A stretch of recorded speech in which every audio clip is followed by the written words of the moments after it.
刚才台上有特别提到，就是因为我们的灯光师，在上个月过世，是，对，所以，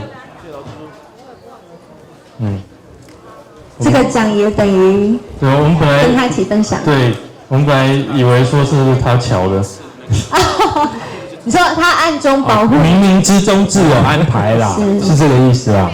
哦，不过也是你们的实力让你们得到了啦。对呀，要这样想。是。好，还有没有要补充？启凤姐有没有要补充？没有，谢谢。他爱吃鸡腿，他爱吃鸡腿，谢谢。好，谢谢。